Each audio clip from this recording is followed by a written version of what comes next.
Hi guys, it's me, CHD, and welcome to another episode of the podcast where today we are reviewing the Hungarian Grand Prix that took place yesterday, the final race before the summer break, and it was a bit better than I expected it to be. There was still quite a bit of lack of overtaking at times. There were parts of the race where we didn't really have anything going on, but it was a bit more interesting, and in terms of the fight for the win, a lot closer and a lot more people involved in that fight for the win than I expected. I thought it would be decided at the first corner.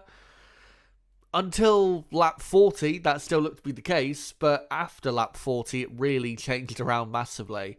It was, I'd say, a good race considering the track, because, again, it is a very difficult track to overtake at. And outside of the top four, we had very surprising results through the field. So, overall, a good race. Hope you guys enjoyed it. But, in this podcast, obviously, we're going to go through what happened in the Hungarian Grand Prix, because, of course, I didn't do a race watch-along yesterday. So, let's start off with the race results. And crucially for his World Championship, Lando Norris wins the Hungarian Grand Prix. Oscar Piastri second. Lando absolutely had to win that race, especially after qualifying where he was, I wouldn't say a massive disappointment, but definitely was disappointing to a certain extent. George Russell finishing in third, a good race by him. Mercedes, though, still lacking fundamentally quite a bit of pace to be able to fight for race wins. Charles Leclerc fourth. I feel so sorry for Leclerc, as we'll get onto later.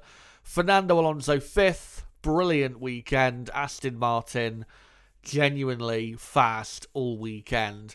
Bortoleto sixth. What a Grand Prix from him. And honestly, I would say Bortoleto was arguably the driver of the day in that race. He was absolutely brilliant. His pace, consistency, every weekend that goes by, he just impresses me more and more. And he's now scored points in 3 of the last 4 races. And even though Hülkenberg got that podium at Silverstone, Bortoleto is starting to become the main man at Sauber, especially when you look at the qualifying head-to-head so far this season between him and Hülkenberg.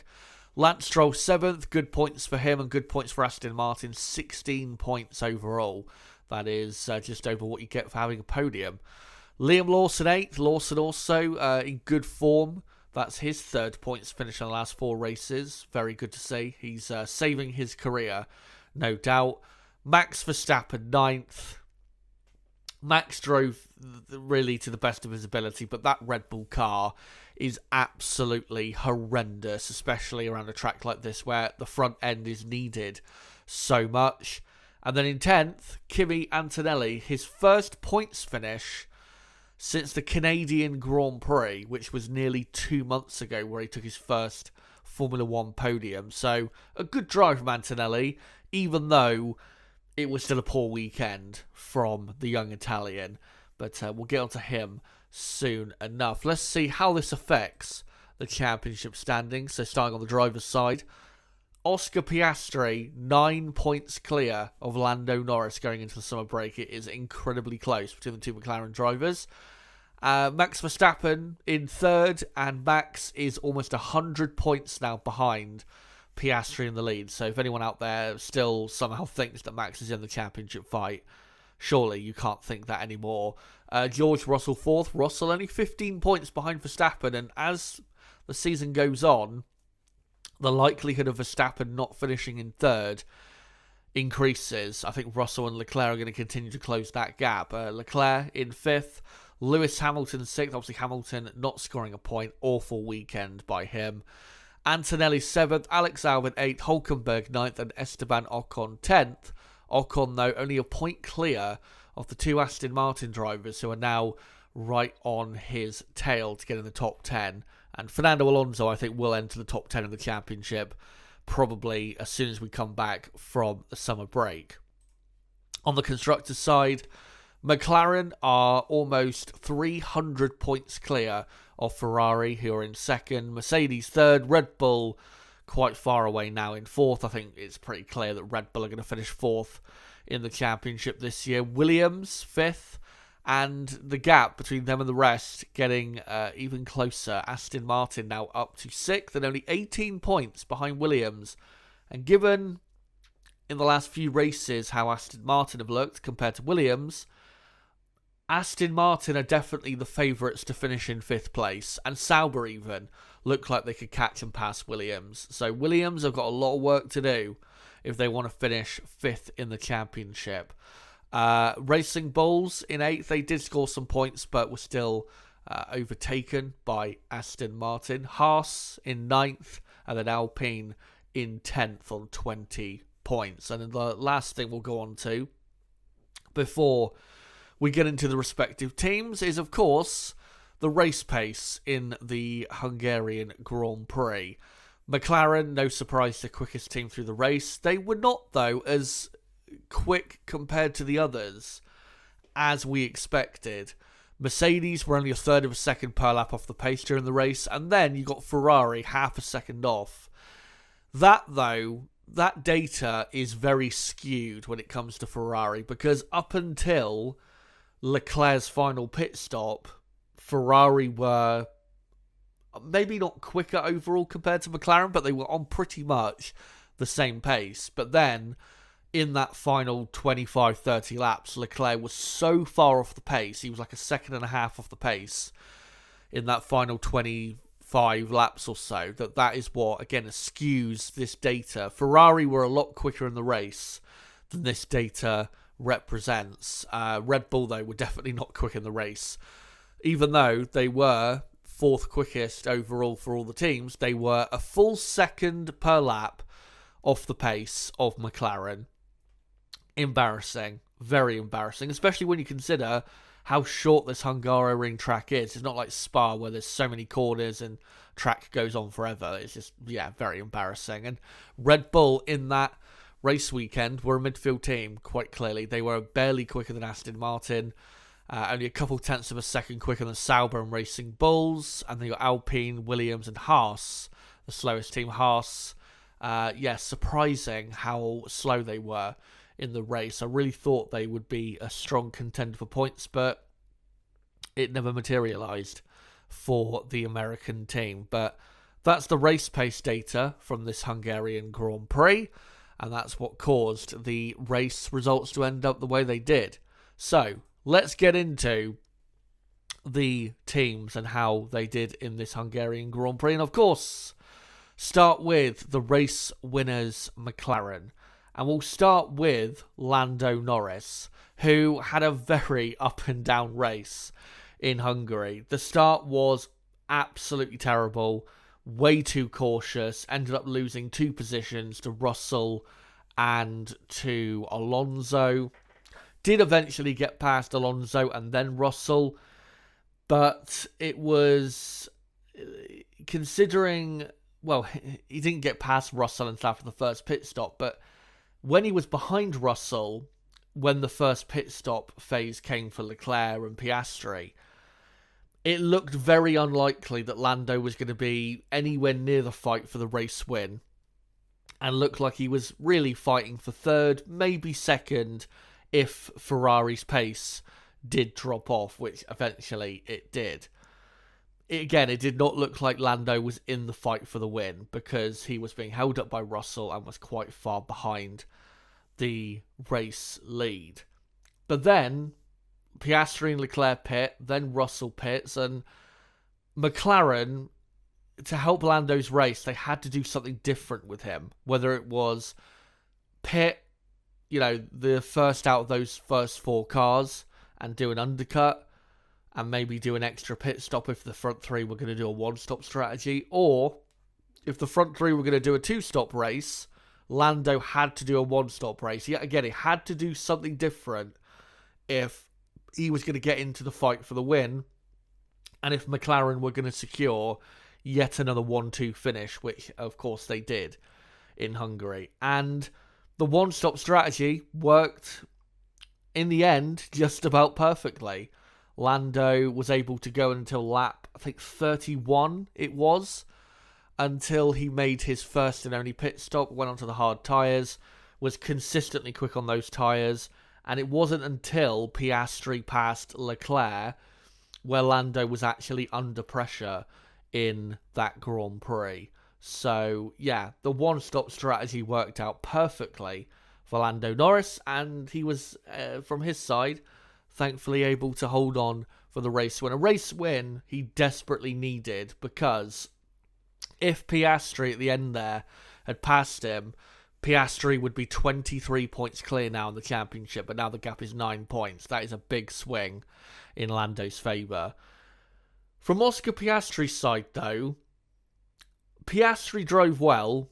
It wasn't a bad race. In the first stint, I was surprised that he didn't have the pace of Leclerc and was not really able to catch. He was basically, in the first few laps, Ferrari were a lot quicker, and then it stabilised and they were lapping at basically the same pace. Oscar definitely was managing his tyres, but I still expected a bit more pace from him.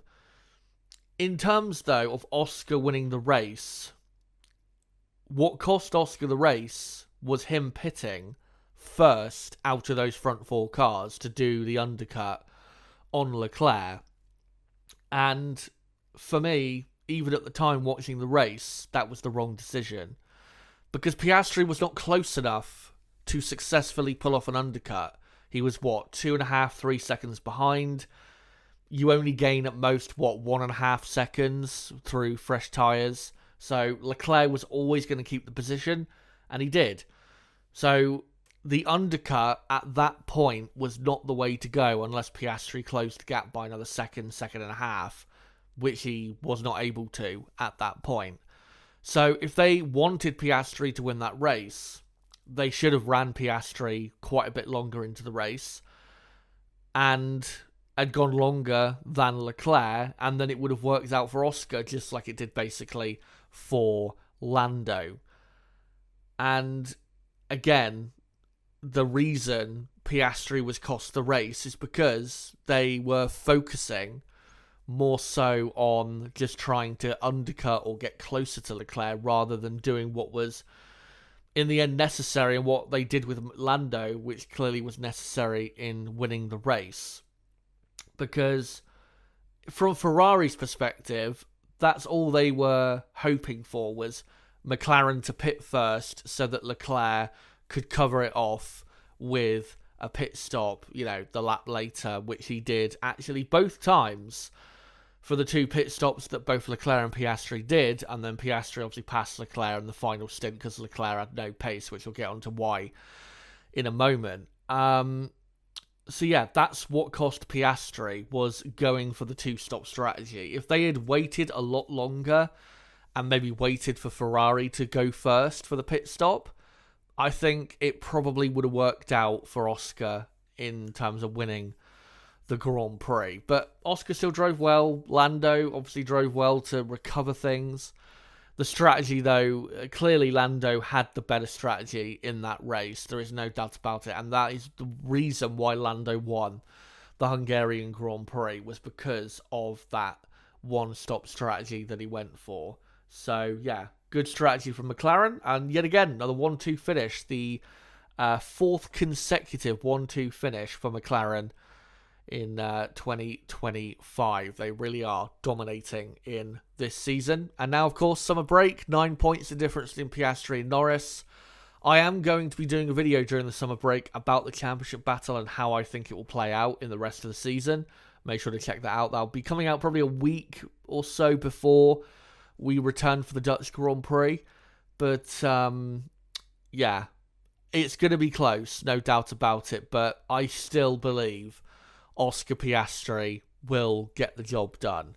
No doubt about it. But what I will say is Lando is not performing as poorly as he was in the first, say, 7 or 8 races of the season. So his level has raised, Lando, but still isn't, I think, consistently going to be enough. But who knows what will happen in the final, 10 races we have in the season? 10 or 11 races, I think it is.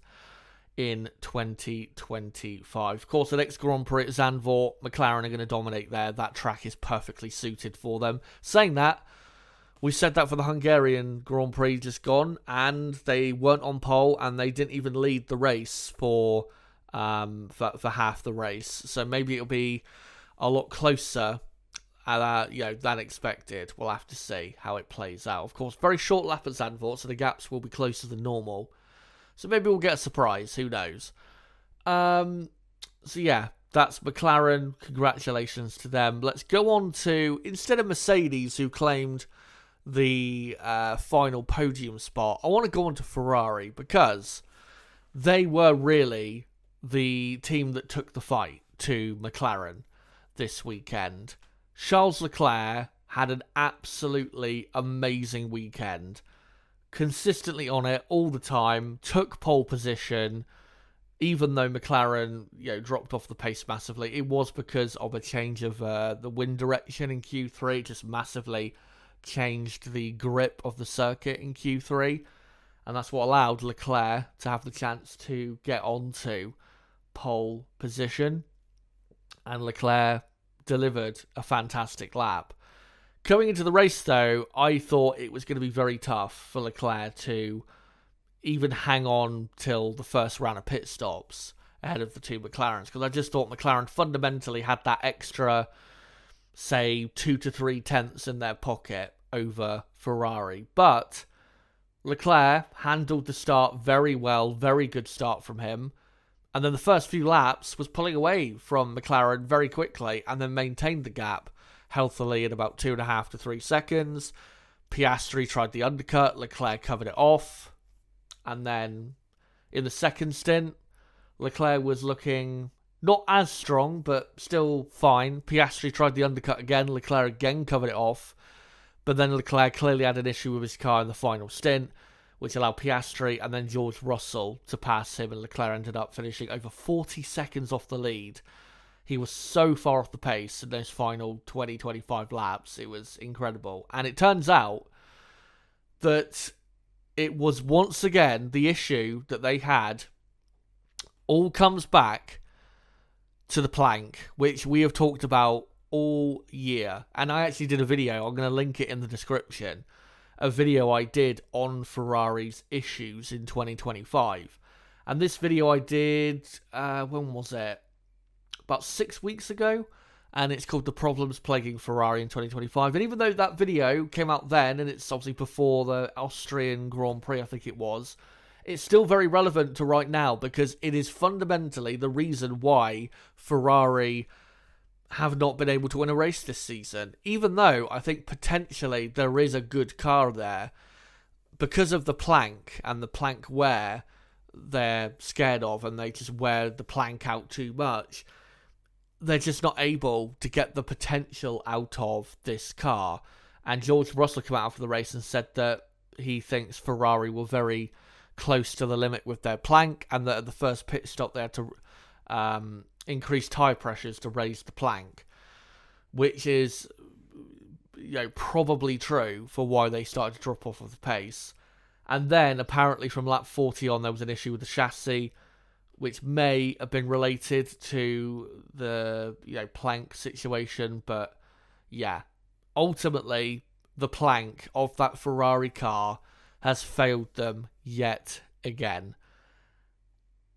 And as I said in that video that I did a few weeks ago, it's a fundamental issue. They're not going to be able to fix it this year. There's just no way. Unless you build a completely new car, which they're not going to do, because obviously you've got 2026, new set of regulations right around the corner. This is what they've got. And the only chance they're going to have this season is, to win, is at circuits where the plank is not going to be as worn and they're able to run lower to the ground. Monza is, I think, a good place for that. So, I'm expecting them to be very quick there. But that's, again, fundamentally why Ferrari this year have just not been good. The plank is just not good enough in terms of when they try to run it as low to the ground as, say, McLaren do, it wears out too much, has led to a disqualification this season, and again, fundamentally is the reason why this car just most of the time has been, really quite far off the pace of McLaren. When again, potentially, if they could run the car as low to the ground as McLaren, potentially this car could be right up there with McLaren. But, potential is potential. If you can't show it, then it doesn't matter at the end of the day. So, yeah, that's what happened there for Ferrari. Again, I feel so sorry for Leclerc because he drove the wheels off of that car. He was absolutely brilliant. I'd say Leclerc was the driver of the weekend by far. He was just amazing. And again, showed why we all believe in him as a future world champion, because he was quite clearly on another level to pretty much everybody else this weekend. So, yeah, Leclerc, commiserations for him, but hopefully he can get at least one win before the end of the season. But again, fundamentally, the issues are there with that Ferrari car and they can't be changed. So, yeah, we'll see what Ferrari can do going forward for the rest of the season in terms of what results can they get despite those issues. Quick word, though, before we move on to Mercedes. Quick word on Lewis Hamilton. I do not want to hear anyone anymore telling me that this guy is not past his best and washed. He so clearly is, at this point, past his best that it isn't, it's not for debate. It really is not. The weekend he just had was absolutely, by his standards, and he even came out to qualifying, was basically saying this with his words. The tone of what he said was similar to what I'm going to say. He was pathetic. He was absolutely pathetic. Qualifying, even though, he was close to getting through, the lap time he did was just nowhere near good enough to be getting into a position, even in Q2, that would have been decent. Horrible lap, knocked out in Q2, and then, surprise, surprise, because it's so hard to overtake, especially when you're in a DRS train, he basically did nothing in the race, and finished in P12. So, yeah, Lewis Hamilton is absolutely washed. He is incredibly finished at this point. Not saying he won't have a good race here or there between now and the end of the season, but this guy, this is not Lewis Hamilton. This is a very cheap imitation of Lewis Hamilton, and I think I might have said this on stream before, but I'm going to stick by it. I think next year, very likely, will be Lewis Hamilton's retirement tour, because I think Lewis even is starting to realise himself that he hasn't got it anymore. He just doesn't have what he had previously, and he just isn't performing at the level that not only, say the minimum level of what Ferrari need, but he's not performing at the level that he expects himself to be performing at 40 years old. He clearly isn't. He was absolutely miserable after qualifying. Said he called himself useless, and I wouldn't maybe go that far, but clearly, he knows that he's not doing a good enough job.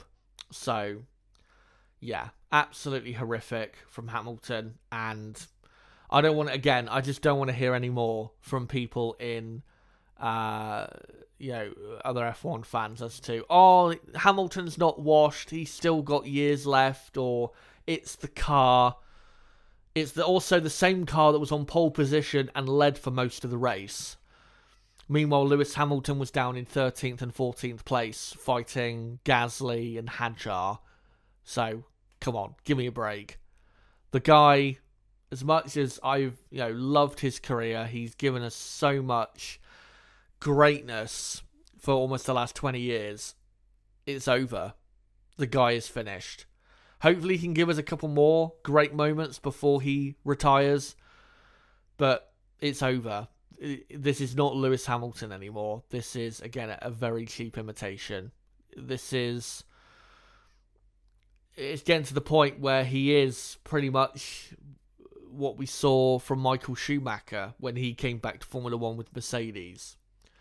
That's what we're seeing now with Lewis Hamilton. So, yeah, disappointing, but it's the sad reality that Lewis Hamilton just doesn't have it anymore. We'll quickly go on to Mercedes, and the reason I'll say quickly is because even though they got on the podium, they didn't really do much of note, I would say, this weekend. In qualifying, George Russell did an amazing job to get fourth on the grid, which I think was honestly quite a bit better than the Mercedes car deserved. I do think in qualifying Aston Martin were quicker than them, but again, Russell is just a demon over a single lap. And then in the race, the Mercedes pace was actually quite a bit better than I expected. I thought they would be way, way off the pace. I thought they would be nowhere near a podium. And even with Leclerc's issue, I still didn't think Russell would get on the podium. But yeah, he did. And he ended up, about 20 seconds, just over a pit stop behind the race winner in the end. Clearly going back to whatever rear suspension they had worked to a degree. I still think, though, that given how Ferrari performed, Mercedes should look at this weekend just gone as a missed opportunity. Because again, if Ferrari could have, with how Ferrari took on McLaren, it clearly shows that Mercedes could have done that as well if their car was at the level it was earlier in the season. So there are clearly still things to work on with that Mercedes car. I still think, again, a missed opportunity for them this weekend. But at least they got the podium, and hopefully they'll get back to maybe getting on the podium more so for the rest of the year. That podium for Russell is actually the first podium Mercedes have had since their double podium and race win in Canada. So going more so in the right direction, but yeah, I still think there is a bit more potential to be found in that Mercedes car. Antonelli, I felt, had a good race in terms of getting the points, because it was difficult in the DRS trains and all of that to fight your way through, but in the end he did get P10. Still a poor weekend though, ending up where was it he ended up? 13th, something like that. Again, not good enough from Antonelli. And I know the car, he's having issues with it. He's not the most confident with it. But the car is clearly good enough to be in the top 10 every single weekend. It's not as bad as he's making it look. So I really hope after the summer break he can improve his form. Because I think if you look at these last few races where he's not scored points, it's qualifying where the issues have began. If he started in the positions that he should be in, which is around 6th, 7th on the grid mostly, he would be regularly scoring points, I think. But if you end up qualifying low down, you're just giving yourself way too much work to be able to get, and finish in the points. So, yeah, Antonelli really needs to help himself during the summer break and after as well. We'll see what he can do. We'll quickly go on to Red Bull. Red Bull's car was absolutely horrendous. Max Verstappen did the best he could with it, but yeah, the front end of that Red Bull is just dog shit, quite frankly. And Max, it was a miracle that he was able to drag it into the points. That Red Bull car did not deserve to be in the points whatsoever. It was one of the worst looking cars through the corners all weekend. It was just so bad. So you have Verstappen finishing in 9th, Tsunoda, honestly I can't remember where he finished, but yeah, Red Bull absolutely diabolically terrible. And at this rate, unless they can find some magical improvement, I struggle to see them scoring really that many podiums between now and the end of the season, never mind getting another win. I mean, Max even came out after the race and said that he doesn't think he's going to get another win this season. So, Yeah, it is looking really bad at Red Bull, and it's going to be a very tepid end to their season. We'll also just quickly touch on Aston Martin, and the reason I want to is because they were legitimately mixing it with some of the front runners this weekend. And yeah, what a weekend. They were straight out the box. They were immediately quick. In qualifying, third row lockout. Maybe they could have done a tad better and ended up on the second row. But still, a third row lockout was a great qualifying for them. And the result as well in the race, 5th and 7th, was brilliant. I also loved what Alonso did in that race. Deliberately holding up the pack behind him, keeping his tyres in good condition. And then, once the field behind him started to wear their tyres out from trying to chase Fernando down, Alonso then sprinted off into the distance and comfortably finished in 5th place. Stroll, he finished in 7th. Aston Martin, were, I'd say, very, very good this Grand Prix weekend. Probably the best weekend they've had since maybe the early part of 2024. So, yeah, very good to see. And good to see Alonso especially back up in the sharper end of the grid, and hopefully this type of performance for Aston Martin will continue at the next Grand Prix track at Zandvoort, where Aston Martin the last couple of years have scored points, and even a couple of years ago ended up finishing in second with Alonso. So yeah, Aston Martin hopefully will keep up this performance at the next Grand Prix. So congratulations to them, and also congrats to Bortoleto and Sauber, Lawson and Racing Bulls for finishing in the points as well. But guys, that's it for this podcast reviewing the Hungarian Grand Prix. But not only that, that's it for the first half of the season, as we're now into the summer break. Again, a reminder, there are 3 videos that will be coming out between now and the Dutch Grand Prix at the very end of this month, where we'll be returning from the summer break. Those videos will be a driver lineup prediction video, a mid-season driver rankings video, and the third and last video, which again should come out about a week, say, before the Dutch Grand Prix, will be a video about the championship battle and who I think will win and what results I think we'll have for at least the podium for the rest of the season. So make sure to check out those videos over the summer break. The first summer break video should be coming out this Friday, which is in 4 or 5 days. So yeah, make sure to check that out. Honestly, I can't remember exactly what video is coming out this Friday. I think it's the driver lineup prediction video. So yeah, make sure to check that out. And then the Friday after, on the 15th of August, will be the mid-season rankings for the drivers, and then the Friday after that, on the 22nd of August, will be the championship prediction video for the rest of the season. And then we'll be back for the Dutch Grand Prix. Of course, it's a double header. We're back for when we come back, the Dutch Grand Prix and then the Italian Grand Prix. I will definitely be doing a qualifying watch along for the Dutch Grand Prix. For the race, though, it depends on the weather forecast. If we're going to have a dry Dutch Grand Prix, I probably won't do a race watch along, because most of the time dry races at Zandvoort are pretty boring. But there definitely will be both a quali and race watch along for Monza, regardless of weather conditions. So yeah, I will be back roaring and raring to go when we come back at the very end of the month. But yeah, the videos that are ready for the summer break are already ready. So I'm going to be having the month off, and hopefully when we come back, we'll get some good racing again in 2025. Hopefully you guys have a really good summer break and enjoy whatever you're going to get up to.